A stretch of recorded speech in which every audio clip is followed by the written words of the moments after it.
Well, hi everybody. Welcome to Journey at Home. I'm Sarah, and we are thrilled that you've tuned in today. If it's your first time, we'd love to connect with you. Just scan the QR code on the screen or go to newtojourney.online and let us know that you're here. And whenever you're ready to join us in person, we'd love to see you at the CFSB Center for one of our Sunday services at 9 and 10:30 a.m. You can find all the details at journeycallaway.com. Now today, Matt's continuing our series, Money Talks. If your money could talk to you, what would it say? That question has all of us thinking. So settle in and let's get started.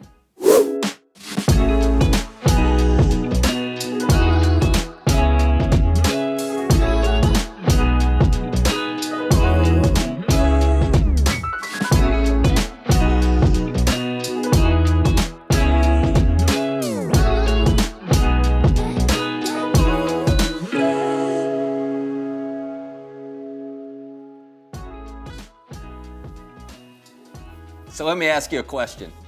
Who or what drives your life? Well, the answer to that question will determine the quality of your life. So let's talk about it in this week's episode of Money Talks.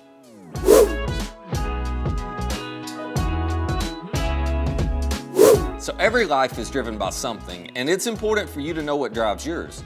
You can usually figure it out by asking yourself the question, well, what do I think about the most? Or what influences my decisions most? The thing that drives your life is what you give top priority to. It's what you allow to impact what you do. And whatever drives your life determines the direction of your life. Now, here's why you might find this helpful. Once you know what's driving your life, you can identify the direction of your life and then predict where your life is going to end up. You can actually predict the road your life will travel. In some ways, this question lets you see your future before you live it. Now, for many of us, what drives our lives is some form of an appetite. An appetite for more influence or more importance, an appetite for more respect or more rewards. Maybe it's an appetite for more fun, an appetite for more stuff, an appetite for more money. The problem with appetites is that they're never fully or finally satisfied, are they? No matter how much you get, you eventually want more. No matter how much you eat, well, you're eventually hungry again. In this series, we're exploring what our money would say to us if our money wanted what's best for us. And last time, we discovered that if money could talk, it would tell us, I'm the clue that reveals what you value. Because wherever your money goes, your heart follows. That is the power of money. So if you want to know what drives your life, all you have to do is follow the trail of your money. And I bet wherever you find your money, you're going to find the thing that drives you. Now, here's where it gets a bit uncomfortable. Whatever drives your life, well, that's your master. And we don't like thinking of anyone or anything as our master, but the reality is whatever drives you controls you. That makes it your boss. So we shouldn't be surprised that Jesus warned us not to let money become a master to us. As we looked at in the last episode, he said no one can serve two masters. Either you'll hate the one and love the other, or you'll be devoted to the one and despise the other. But you can't serve both God and money.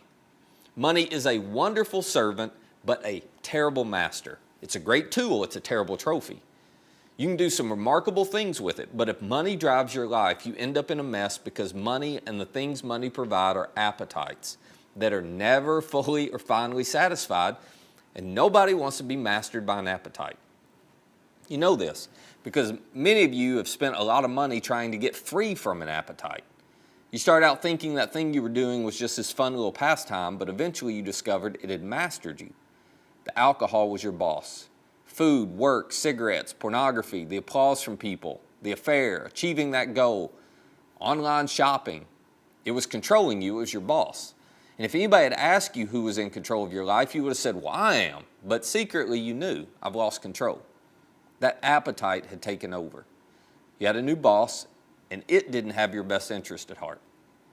This is why your Heavenly Father doesn't want you to be mastered by money, because appetites that drive your life eventually damage your life. And besides, if you're a Christian, you already have a boss, don't you? He's a boss you should be listening to. You have a boss who died for you. But if you haven't surrendered everything you haven't really surrendered to Him yet. If you don't trust God with your money, well, let's be honest, you don't really trust God. And if that creates a little tension in you, and it probably should, Jesus addresses it by talking about something we can all relate to. He He says the way you avoid letting money be your master, the way you avoid letting money drive your life, is you reorder your priorities. Here's how he explained it. He said, I want you to seek first. In other words, this is important. The key to keeping any appetite out of the driver's seat of your life is to prioritize something else. Because whatever you put first in your life controls the steering wheel of your life. So he says, I want you to seek first God's kingdom and his righteousness.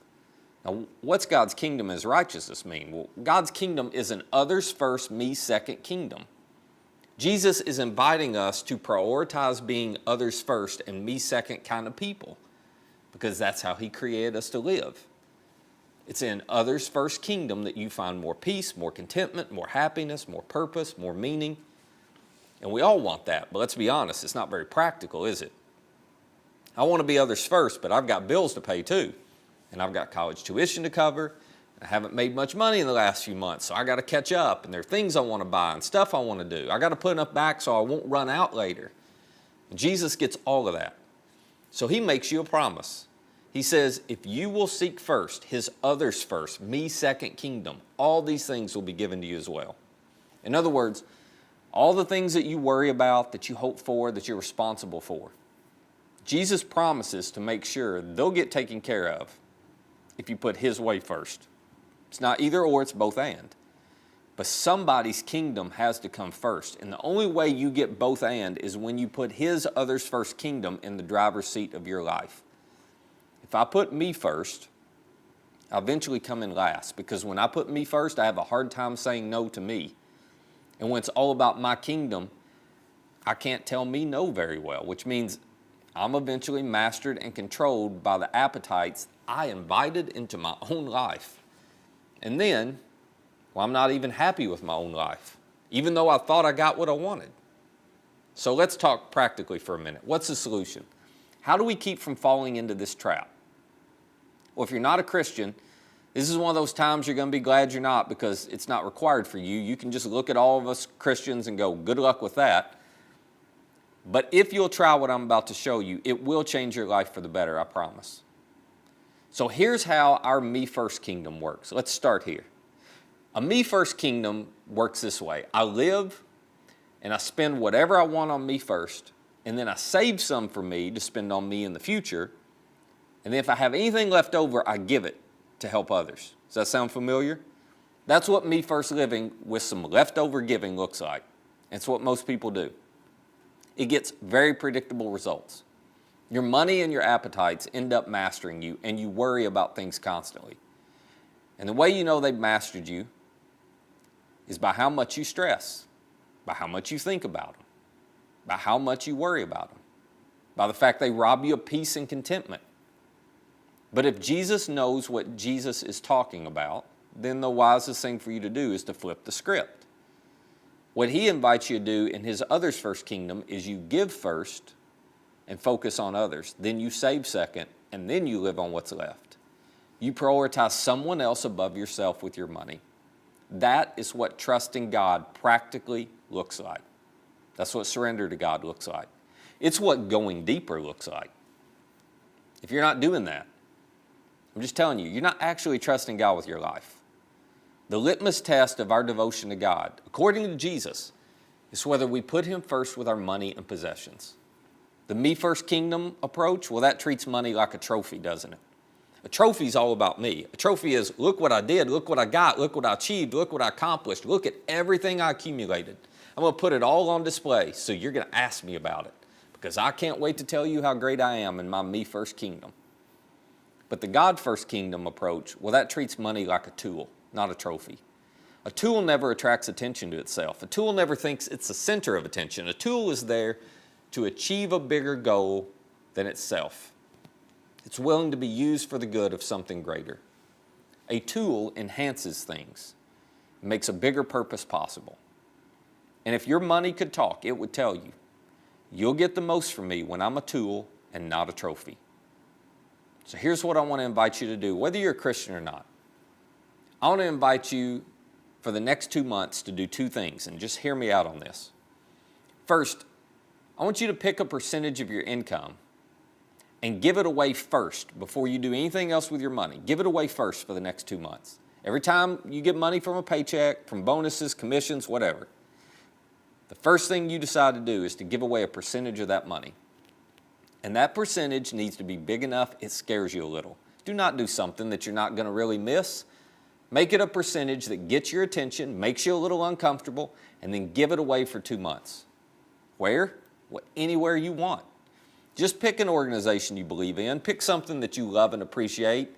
Pick an organization that supports something that you care about, that addresses something that breaks your heart, and then give it away. And I'm going to recommend you not spread the money out over a bunch of organizations. Just pick one. Give it all to one organization and give it first thing every time you're paid. Because I want you to see that where your money goes, your heart follows. If you'll pay attention, you'll notice a change in your heart. And then the second thing I want you to do is pay attention to the tension that this creates inside of you. My guess is a lot of you are already feeling it, aren't you? That's good. Just pay attention to it. Listen to the argument that you're having in your head or you're preparing to give your spouse, and then ask yourself, what's this really all about? Why would I not be willing to pick a percentage of my income and give it away for 2 months? Listen to all the excuses you're telling yourself, and then get to the core of why you have so much resistance to giving first. And then even though the tension won't disappear, because it won't at first, give anyway. You know why? Because if you feel tension right now, it probably means that money has become your master and not your servant. It's become the trophy you're chasing instead of the tool you are using to make a difference in this world. Now, I'll be honest with you, I know I have an advantage talking about this because I was raised to give first, save second, and live on the rest. Some of you have never seen this done before. You've never tried it. You've never known anybody to try it. I'm the opposite. I've never not seen it done. I've never lived on 100% of my income, ever. I've always given some away first, and now we're raising our kids to do the very same thing. And what we've discovered is the most valuable part of giving for us is not seeing the difference the money makes in somebody else's life, although we absolutely love that. But the most valuable part of the experience is how God becomes personal to us as a family. We've seen God provide for us in ways that cannot be explained apart from His involvement. We've watched Him develop the hearts of our kids to be generous and passionate about helping other people. And through this practice, we have found a confidence in God I don't think we'd have found any other way. See, anybody can ask God to provide when they need Him. But we live and we make decisions based on our confidence that He'll provide. And the reason we're so confident is not because we deserve it, but because we've been doing what He asked us to do, so we're certain He'll come through. We're managing our money the way He asked, so we don't question whether He'll keep His promise and provide whatever we need. And I want you to have that confidence more than anything. I want you to discover and experience God personally at work in your life. I want you to realize you can trust Him. I want you to see Him use your money as a tool to change you and then to change the people around you. There's nothing more incredible than that.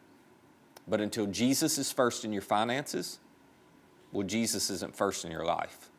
And so you won't have that confidence. Until your money shows that you're seeking His others first, kingdom first, you won't know you can trust Him to provide everything you need. So would you treat your money like a trophy if you want to? Go ahead. But you're going to find way more meaning when you treat it like a tool. For the next 2 months, pick a percentage that scares you a little bit, and then give it first and see what you learn from it. Because money can add meaning to your life, but it is not the meaning of life. Money becomes most meaningful when you use it as a means to an end that doesn't end with you. That's why if your money wanted what's best for you, it would tell you, you'll get the most from me when I'm a tool and not a trophy. Let me pray for you. Father, this is so hard and difficult to do because it hits right at the heart of who and what we really trust most. It hits right at the heart of security for most of us. So would you give us the courage to just pick a percentage, to trust you enough to give it somewhere that we care about, somewhere that's making a difference in this world for the next 2 months. Help us to trust you enough to act on what we say we believe. And then, You show up and do the thing that you always do that only you can do. You just make yourself so personal and real to us in the middle of that. Because we are never more like you than when we're generous. It's in Jesus' name we pray. Thanks for tuning in today. Before you go, remember to hit the like button so more people on YouTube will see this message. And don't forget to subscribe to our YouTube channel so you don't miss any of this great content. We'll see you next time, right here with Journey at Home.